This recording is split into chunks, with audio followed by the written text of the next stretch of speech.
Thank you.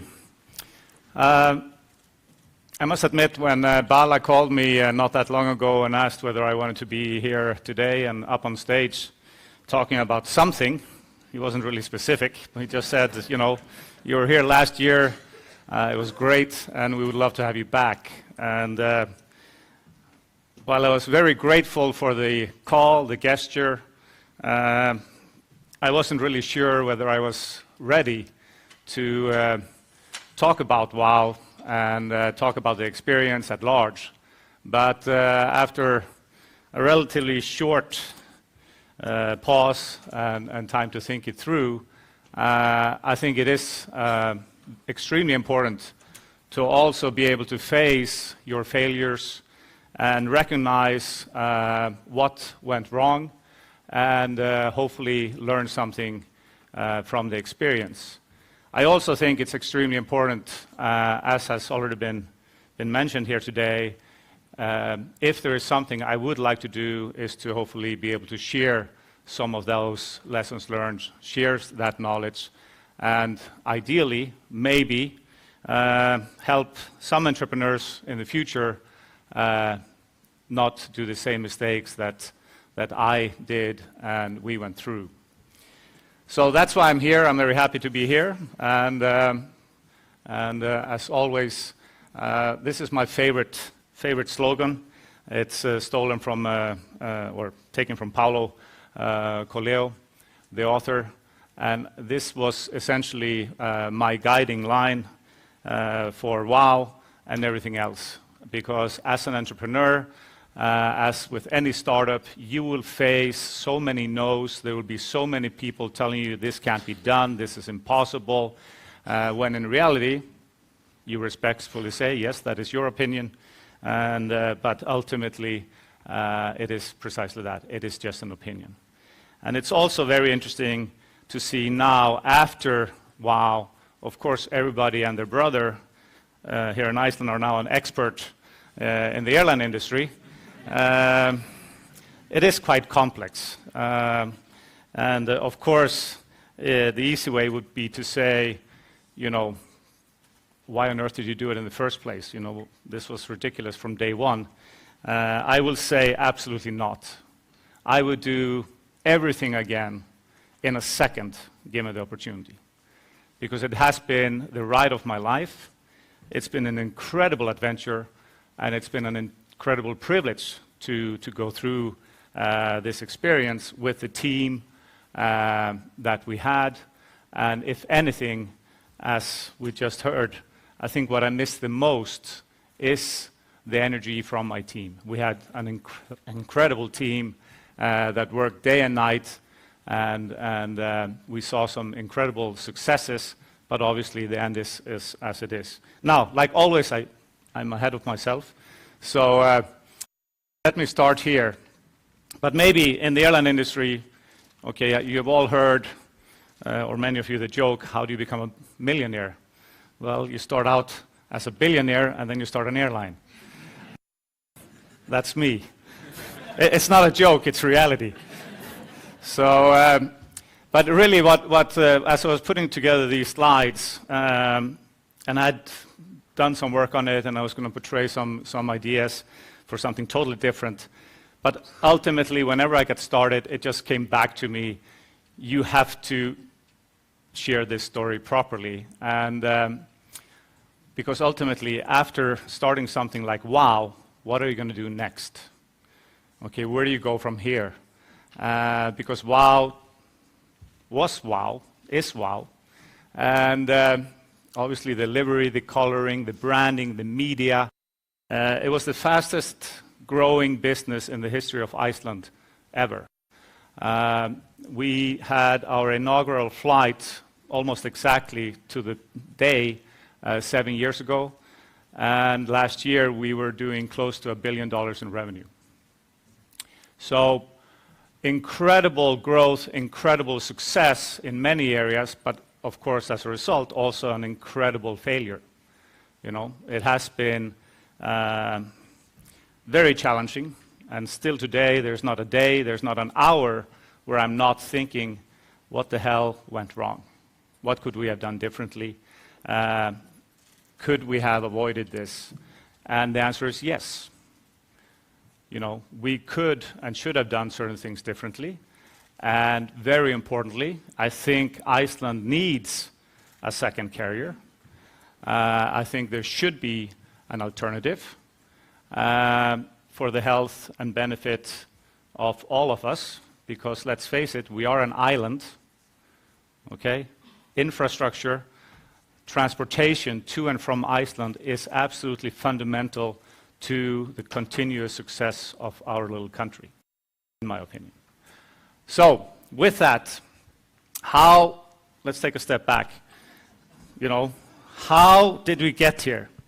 And I often said this sort of jokingly, and as I continue to think about it, this is actually how WOW got started.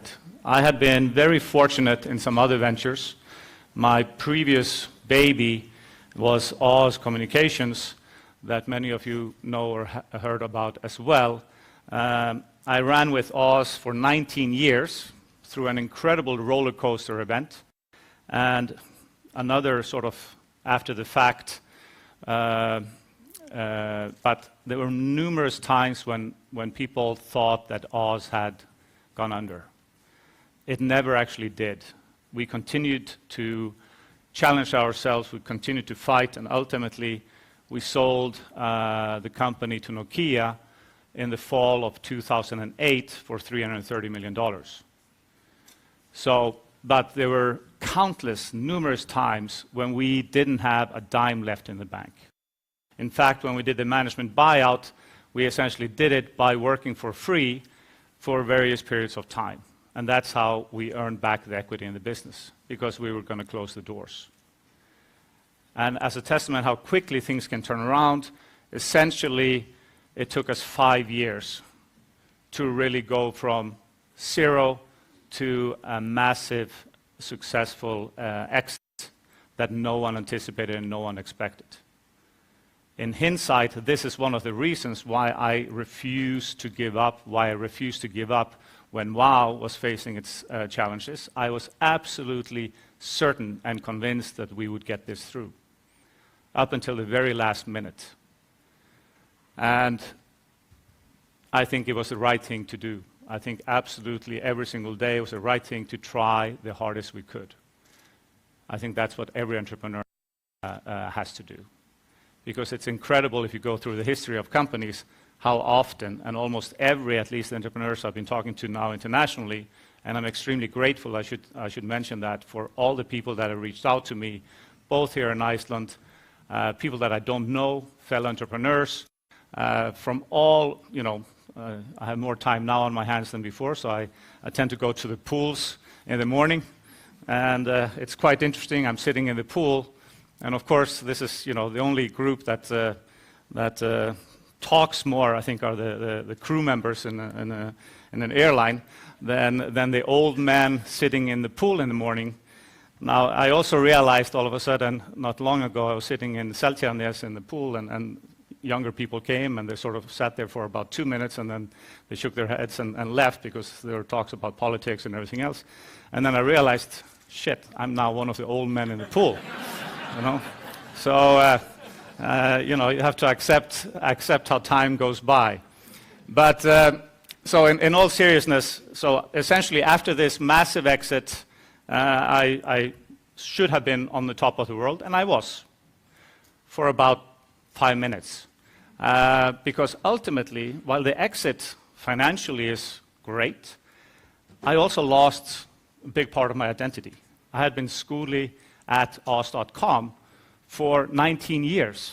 My entire life was evolved around this company, for better or for worse. I often said I've been very fortunate. I've never had a job, because whenever I do something, I'm all in. There's no distinction between, going to work or coming home at night, family, friends, work. It's all one pot.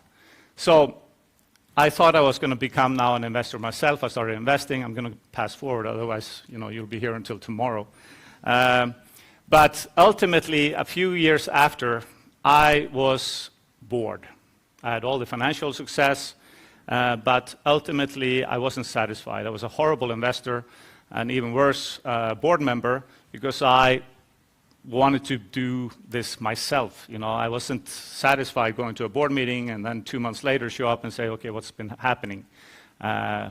So, you know, I think I wasn't doing the entrepreneurs any favors at that time.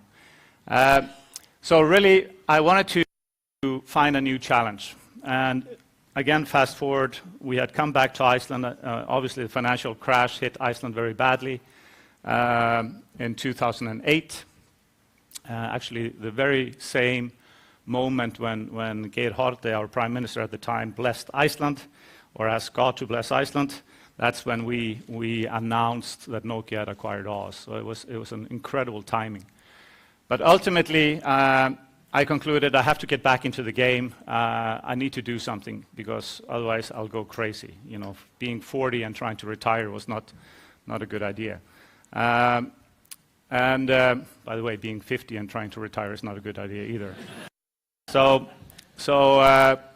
ultimately, I started looking around. Okay, what can we do? Having been flying back and forth to Iceland, looking at Iceland, where you essentially had a monopoly in place, and I think having also flown a lot internationally, looking at the incredible growth and success of the low-cost carriers, I was certain we could do better. Now, interestingly enough, of course, when I started talking to people about starting an airline, everybody looked at me and said, Jesus Christ, Skuli, you're crazy. And in retrospect, I guess they're right. But the more I looked at it, the more convinced I was that this is something I have to do. I have to try. For a number of reasons. And still today, the airline industry is very much a legacy industry. You know, from an IT point of view, it's just mud. You know, they are running on 20, 30-year-old systems. It's slow, it's complicated to change. The whole channel strategy is still very much outdated. Now, of course, the internet, a lot has changed in the last 7 years, but for the better. But there's still tremendous opportunities in the airline industry. And while we worked on some of them, more can be done. So the guiding line for us from day one was essentially we have to offer the lowest fares, brand new planes because they are more cost efficient, they are more reliable, they are environmentally much more friendly with less carbon footprint, and also very importantly, I often said it doesn't cost anything to smile. It was amazing to me how many airlines forgot this simple fact. Because ultimately you're stuck for 2 hours, 3 hours, 10 hours, and friendly staff on board can go a long way. So just very quickly here, another thing, and we heard earlier I can do, I believe, as you saw with WOW, branding was something we did extremely well. You know, and it's sort of a favorite of mine, we spent a lot of time thinking through and building the branding and marketing strategy of the company, and I like to think we did so very well. Again, had a great team working on this with us, and in the last 2 years, we got some 15,000 mentions globally every year. So it just spread everywhere. Of course, it helps when we make claims, you know, we will pay you to fly. And of course, it's part of the strategy. And I can share with you how that came about. I was on a panel like this with Michael O'Leary. And he always said, you will fly for free. Okay, so he already owned that phrase, so I have to do one better. So I stood up after him and said, well, we will actually pay you to fly. And of course, the media loved it. So that became the headline. And the reality is, I actually think we can do that. How can we do that? Well, many businesses already do. If Kim Kardashian wants to come to Iceland, okay, everybody here would fall over themselves to offer her free flights, free hotels, free meals, free clothing, etc., etc. Why? Because she would sell more products for you. So the internet, the social media networks today allow anybody to become a star, even just for 15 minutes, but 15 minutes of fame, as Andy Warhol said, is enough to sell 20 tickets, 200 tickets, 2,000 tickets. So of course you should reward your existing passengers if they successfully promote you. That's just a simple notion on how we can empower you to fly for free.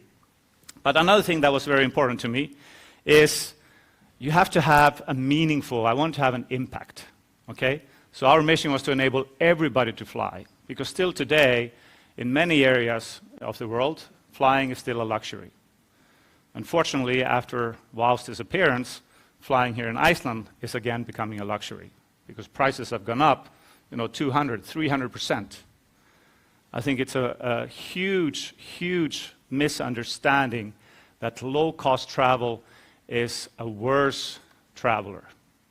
And one of the things that happened as we were stumbling and as we were trying to resurrect WOW, there was a lot of talks about WOW passengers being worse passengers.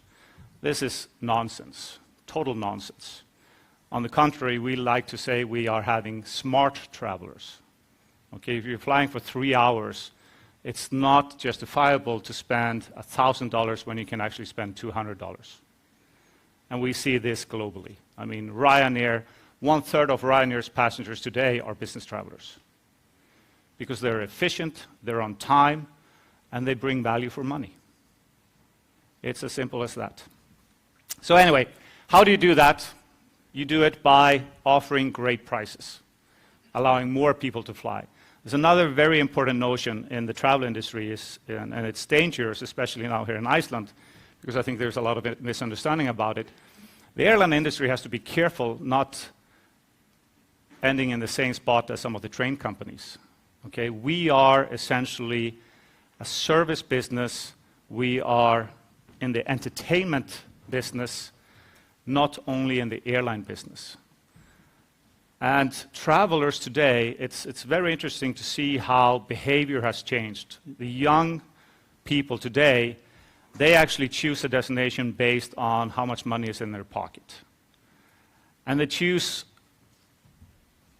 2 days in advance. So then they go online and say, take me somewhere for $500, all inclusive. And that's where they will go. So if Iceland is too expensive, they will say, well, we'll do Iceland next year or in 5 years. It's not 12-month planning anymore. Hence, you have a lot of price sensitivity. It's not because they're a worse passenger, it's just they're much more practical. And the internet has allowed people to be a lot more selective, a lot more demanding, a lot more knowledgeable, again, being smart travelers, smart customers. So this is something that we have to be aware of. Anyway, so how did we do? Very quickly here, and again, I think this is important. So starting, actually, just for the size, we started in 2012, and with 2 aircraft. And here you see we grew at the peak, 1,400 people. Early, we did quite well. So, but then we had a massive fuck up, excuse my French, in 2018. So this number is exaggerated on one-off expenses of returning some very expensive aircraft, but the actual loss still monstrous, and something that I've, again, looked at in detail. About $75 million would have been sort of if we had an ongoing operation. So how do you go from a relatively stable, growing performance to all of a sudden such a massive loss? There's a number of reasons. There's a number of steps leading up to it, and I don't want to be oversimplistic, but in a nutshell, we lost sight of our founding principle. We started out as a low-cost airline. We became firmer as a low-cost airline in 2015, 2016, and then I think we got overconfident. Things were going too well. I thought this was easy. There's no such thing as easy in the airline industry. So we ordered too many aircraft, and even worse, we ordered different types of aircraft. We had been only narrow body. We now ordered also the wide bodies. Totally different game. Again, something that might not seem so obvious, but in hindsight, to fill a 350-seat plane versus a 200-seat plane is a night and day. You know, it makes a huge difference, especially in the winter months, to have an operation of 350 seats taking off, you know, twice a day versus 200. And the cost and the complications associated with that is really what ended up leading to this massive loss in 2018. I'm not going to dwell too much on that, but I think this is important because it also demonstrates, and very importantly, as we were trying to resurrect WOW, and we presented this everywhere, 2018 was the abnormality. Okay? When I stepped in early December and we took the action and we eliminated all the 330, we went back to being a true low-cost airline. We immediately started to see the improvements in the business. I'm absolutely convinced we could have delivered on this. The impact that we had is also quite significant. And I think another thing, unfortunately, as we were struggling to get through this, it was interesting to see how no one really wanted to believe this would be the case. So somehow, even if the numbers were obvious, people did not want to see what the true impact of WOW had been on the economy. As we see it today, unless there is capacity to get people to Iceland, they will not come. No matter how much you want to come, you're not going to take a boat. So unless there is capacity at a fair price, people will not come. Okay? Yes, Eyjafjallajökull did incredible good in terms of creating recognition. And believe me, the best PR ever was when Beyond Sea and JC came here. We had just started promoting in Iceland, winter destination. Then they show up. She is laying in the snow, middle of winter, doing an angel, tweeting and posting this on social media. I think she got 75 million impressions in the first day, let alone what happened, in the following week or so. And it was Iceland Winterland, winter paradise. I mean, that's priceless. So that also tells us what should we be focusing on and spending time on as branding and marketing Iceland. Anyway, so in a nutshell, just direct revenue for the government was $71 billion, billion ISK, sorry, in the last few years. If you take the gross benefit as a whole, obviously the numbers are a lot bigger. So indirect revenue from, everything imaginable. Obviously, when you have this much influx of tourists, even toothpaste, you sell more toothpaste, you sell more toilet paper, you sell more of everything. It's as if the population had grown by 10%. Anyway, now I'm just warming up. Because it's not in my nature to be down and out, and I don't want to be here, and don't misunderstand me, I'm not here whining or sulking. Yes, I was pissed as hell, and I'm still going through the grieving, anger, and everything else. As I said, there's not a day, probably not an hour, where I'm not thinking about this, and the great people that we had, and our passengers, and everything else. But it is what it is. So how do we deal with it from here? What can we do about it? Ultimately, what is the opportunity? So, simply put,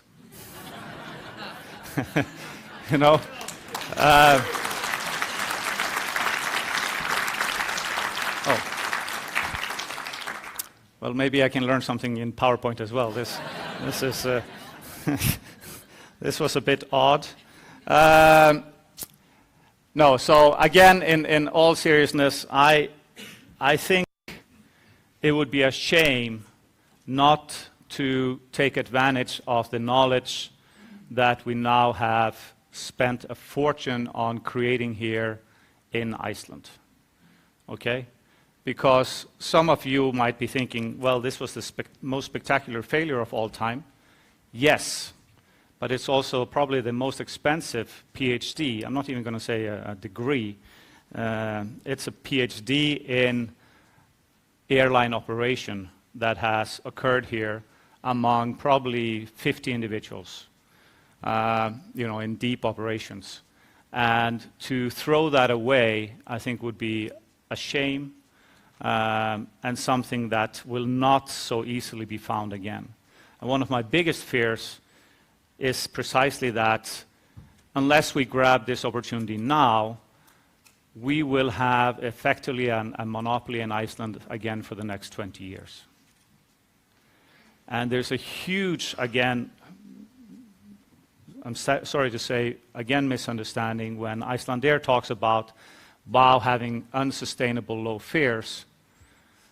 It's, again, not true. They have unsustainable too high costs. That is the problem. And it comes from being a monopoly for 70 years almost.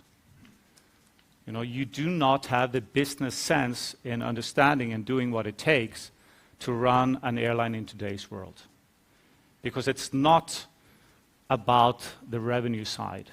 It's demonstrated again and again and again. All the most profitable, best airlines in the world are the ones that have the lowest cost base.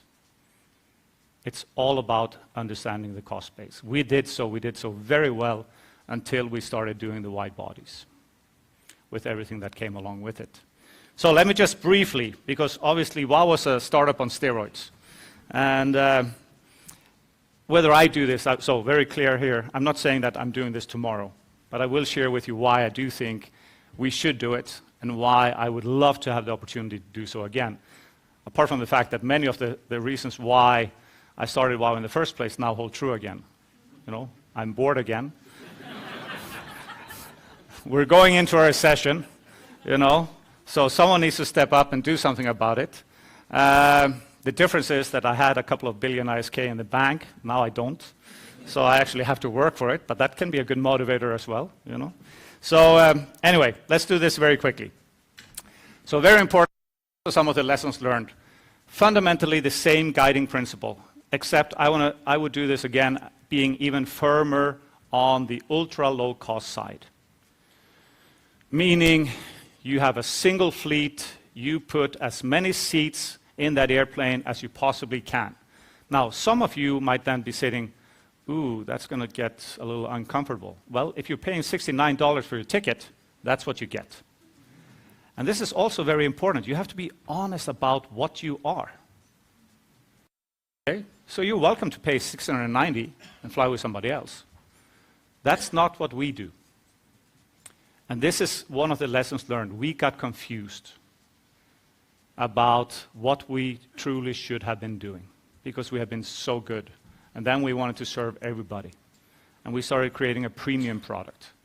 And it just sort of went off the track from there. When in 2017, things started to go south, I thought, okay, we have to add more services, we have to get more higher paying customers, blah, blah, bullshit. We should have done the opposite. We should have gone from 220 seats to 230 seats.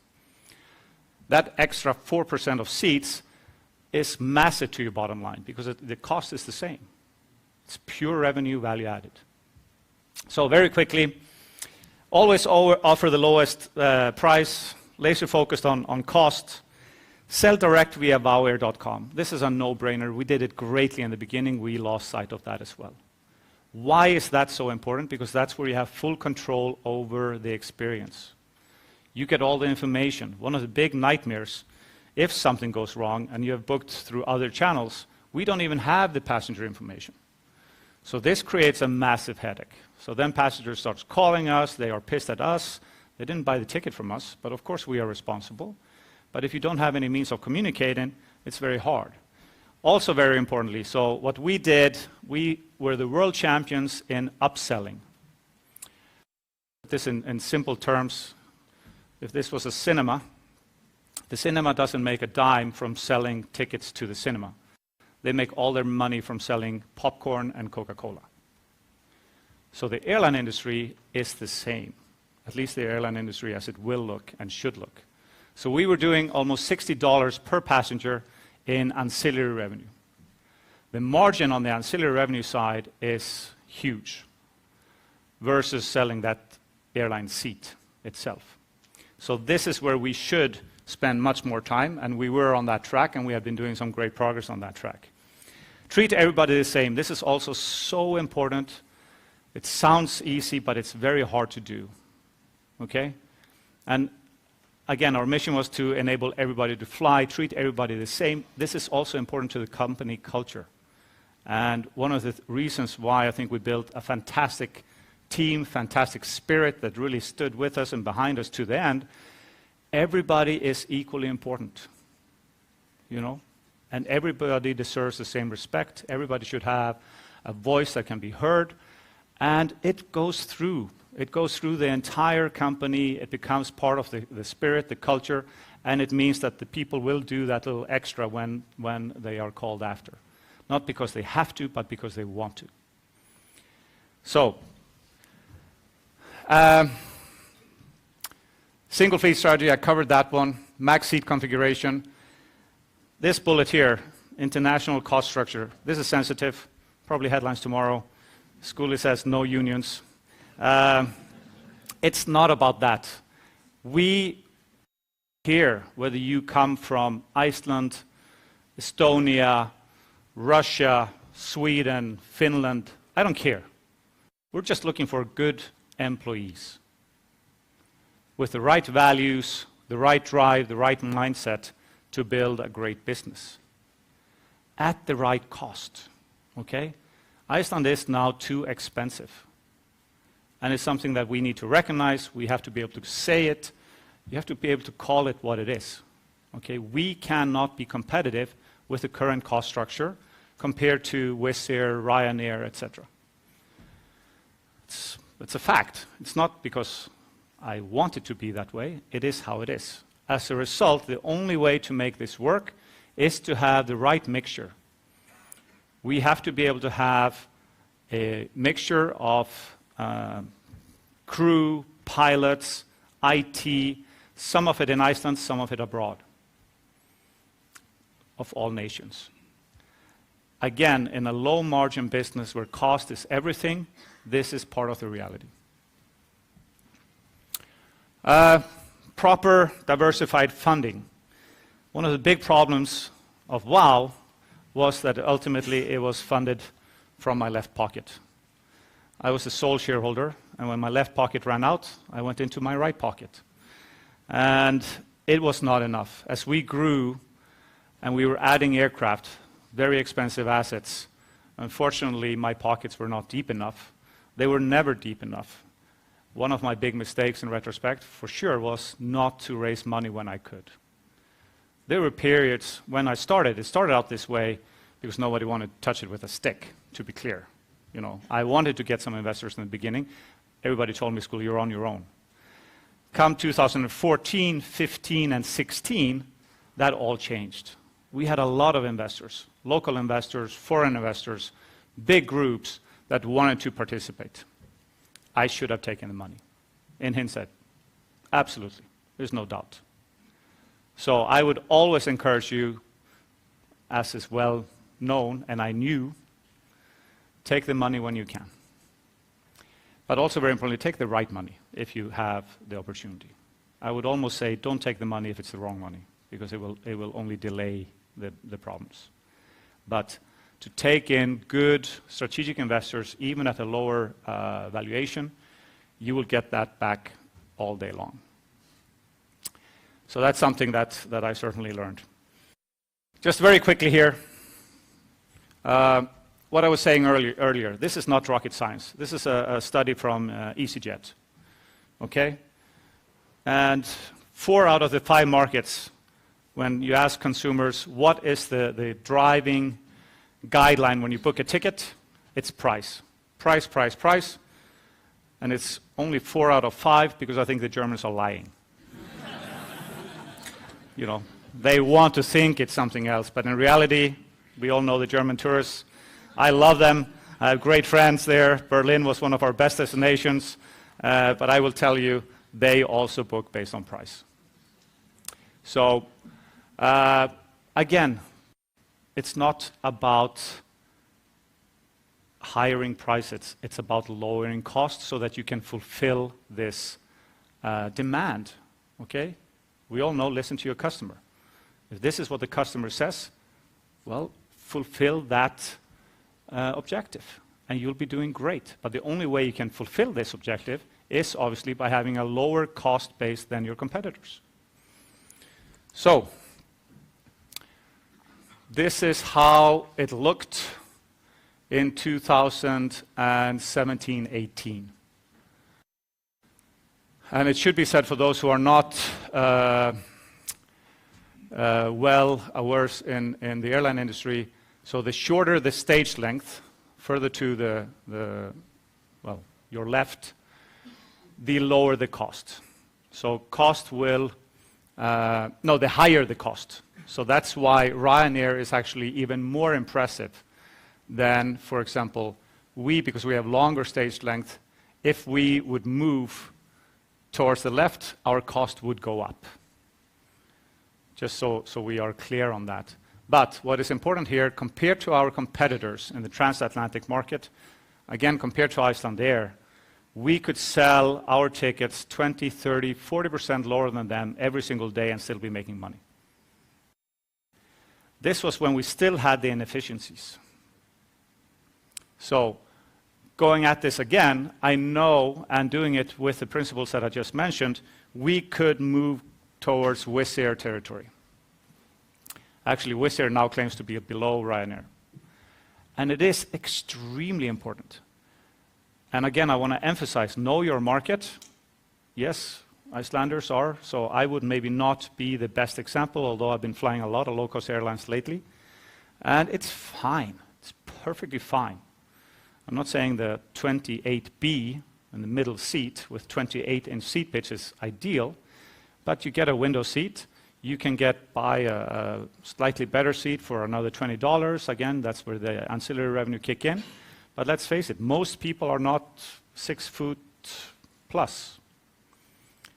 And for them, time value, comfort value, if they can save a couple $100, if there's a family traveling and they're saving a couple of $1,000 maybe, it's a no-brainer. But this is hugely important. And I think, unfortunately, I don't think Icelandair can get much lower. They've been talking about lowering costs for ages. They are having a very hard time doing it. And they will continue to have a hard time doing it. So their alternative is to try to increase prices. What happens then? They lose the customers. It's, again, not rocket science. Just briefly, again, because it's something that I'm proud of and something we did extremely well. Here you just see, compared to some of the best airlines in the world, how we were doing in 2018 at $53. We were actually, and another reason why it's important to sell online, when we were selling directly to our passengers, we were close to $70. So almost half of our revenues for a lot of our passengers was coming through alternative sales. Running out of time? Yes.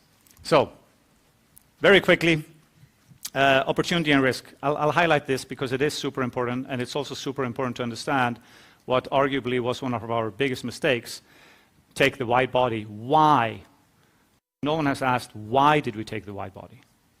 This is the key. What is missing in the discussion and the media and some book or whatever is you have to ask the right questions, okay? No one has said why.